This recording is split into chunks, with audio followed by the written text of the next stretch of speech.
Hey everybody, Travis Bowman here. We're going to take a look at a very obscure but yet still really awesome handheld from Neo Geo. Now this is the Neo Geo Pocket Color. There were two iterations of this, one that did not have color and the one that we're seeing right here that does have color on the screen. Now if you're like me, you did not grow up extremely rich in the 90s, so anything Neo Geo had to come much later, and that's definitely the case here. This is the first time that I've actually had one of these in person. I've never seen one before this, before I bought it on eBay. I actually found a pretty good deal on it. So here it is, real nice up close and personal in this really awesome camo blue style color here. I really like this handheld. It's super comfortable to hold despite being kind of teeny tiny here.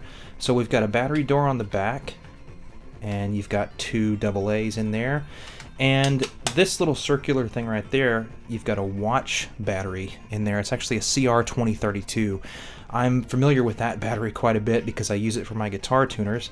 I play guitar, fingerstyle guitar, that's why I've got the nails on the right hand there. This is a super cool handheld console, and I think it's extremely underrated, and not a lot of people remember this thing because it just kind of flew under the radar. This came out in 1999, and the Game Boy kind of took the whole handheld thing by storm. So when we're talking Neo Geo, one of the coolest things about the system in general is their controllers. Now this is the Neo Geo CD pad here, and you've got the four face buttons, your two start and select there, but the coolest thing about it is the clicky micro switch joystick. Now this is one of my favorite controllers to use, period, just because of how unique it is, and to have that experience of having the clickiness in your joysticks. It's like a controller and an arcade stick had a baby, and I still really love this controller. It's super comfy to hold, and it definitely gets the job done. And of course we have to mention this guy, the AES Advanced Entertainment System joystick, this big old hunk of plastic here. Same thing with the micro switch joystick and the clickiness. So that's really a unique part of the history of the Neo Geo systems. And with the Pocket Color, you still got that, which I love that they included that in such a teeny tiny little handheld, to have these micro switch joysticks there.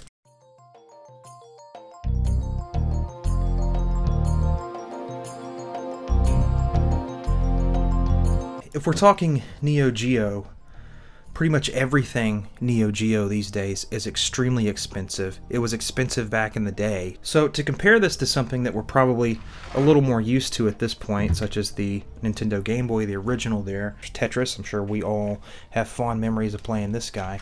This is a Neo Geo Pocket Color cartridge, just a little smaller there, and you've got your PCB that you can kind of see on camera there. They did something very similar, but they kind of cut it in half right there for your Neo Geo. Of course, the big difference between the two, other than the obvious differences in size and stuff like that, is the price. I did tennis games, but I actually love them, and I like to collect them because I think they're a lot of fun, and it's a nice arcadey experience to play a tennis game. This guy is more than twice the price of this. And that's just kind of crazy to me, to know that this is like a $30 game-ish, maybe 35 bucks, and you can get this for probably less than 10 if you look hard enough. And that's just the craziness of Neo Geo and how expensive that brand is. If you talk Neo Geo, you're probably talking money. That brings me to the Neo Pocket game drive that we have here in this really cool deluxe case. I got this from my friends at Stone Age Gamer. They recently got these back in stock, and they sent me one so I could do a review for you guys. Now, what is this exactly? Well, let's throw it back to the original Game Boy. Well, you can get this device here from a gentleman from the Ukraine who goes by the name Crix. This is the EverDrive GB. GB, of course, stands for Game Boy. And the interesting thing about this cartridge is the fact that you've got a little micro SD card in here, and you can put a whole bunch of games on there. So you've got an insane amount of games for one cartridge. You don't have to worry about spending inflated prices to get these Nintendo games anymore. You can play them on your Game Boy, and it's actually extremely simple. So it loads up this operating system. I've got a file sorting system going on here. Let's just look at some Game Boy games real quick. Go through pretty much every single game that I have here.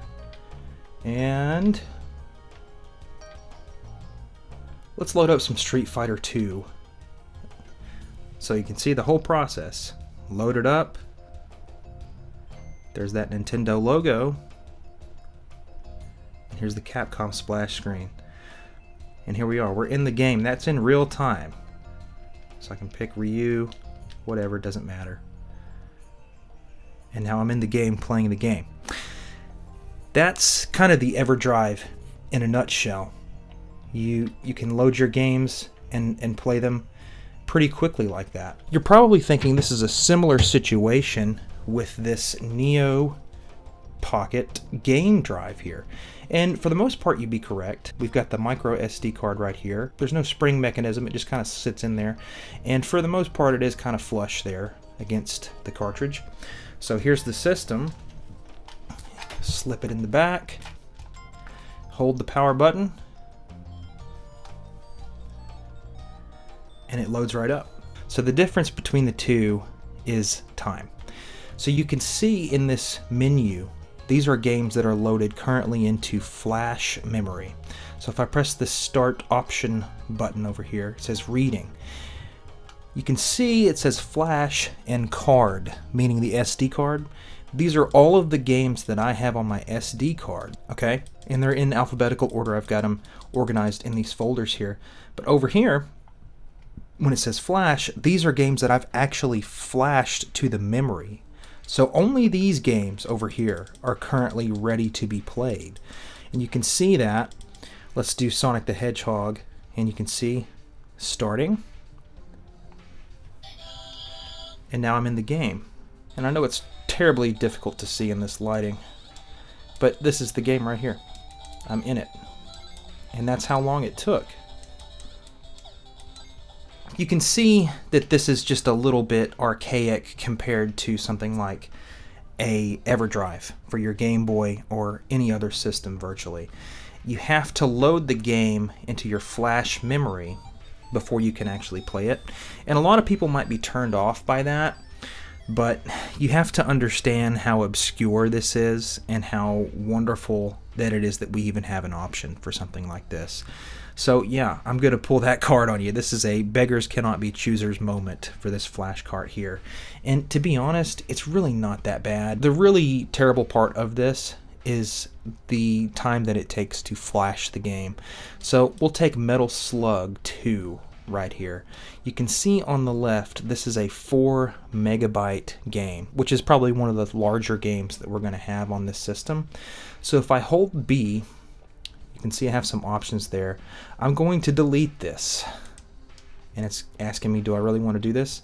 Yes. I'm back in this card menu here. And let's say I want to flash Metal Slug 2. I just wanted to give you guys an idea of how long this is going to take. So I'm looking for the M's. And if you go down far enough, it has to stall a little bit to read some more. So I'm looking for Metal Slug second mission. And you can see what I have to do to read this. I have to go left and right on this stick. But this is the game that I want to flash. And you can see right over there, it's got a nice configuration in the menu. I know it's really difficult to see, and I'm sorry about that. But over there you can see whether it's a color game or a not color game. So what I'd like to do now is set up the camera, and I'm gonna go ahead and flash this into the memory so I can play it whenever I want to. And I'll show you just how long this is actually gonna take. So I'm gonna set it up with my phone as a timer, and we'll see how long it actually takes.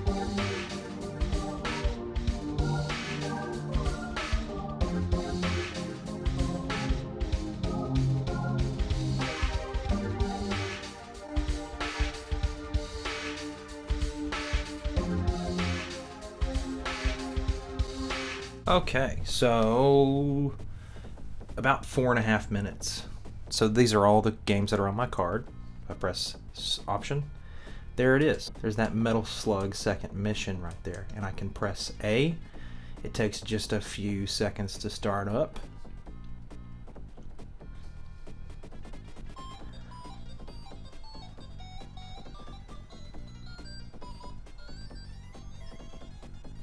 And now I'm in the game.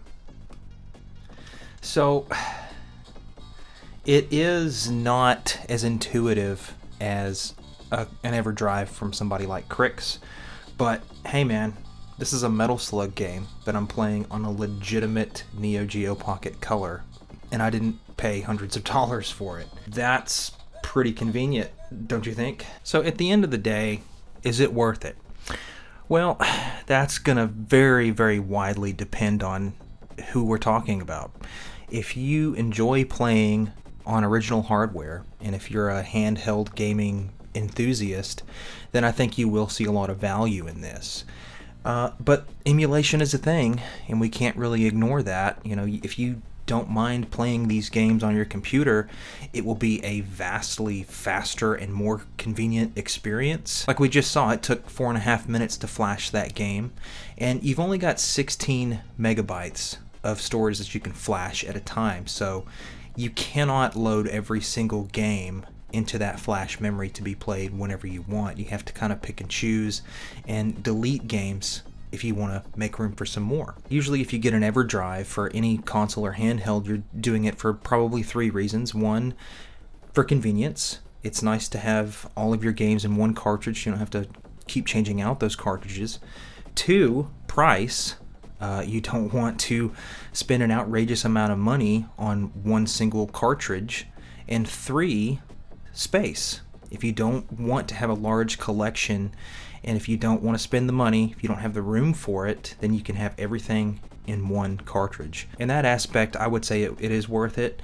It's nice to have everything on one cartridge, because if you look on eBay and you're trying to find these Neo Geo Pocket Color games, you're going to be very, very upset at how much these things actually cost. Like I said, this is a tennis game, and I ended up paying like $35 for it after shipping, which is not something that I would like to do all the time.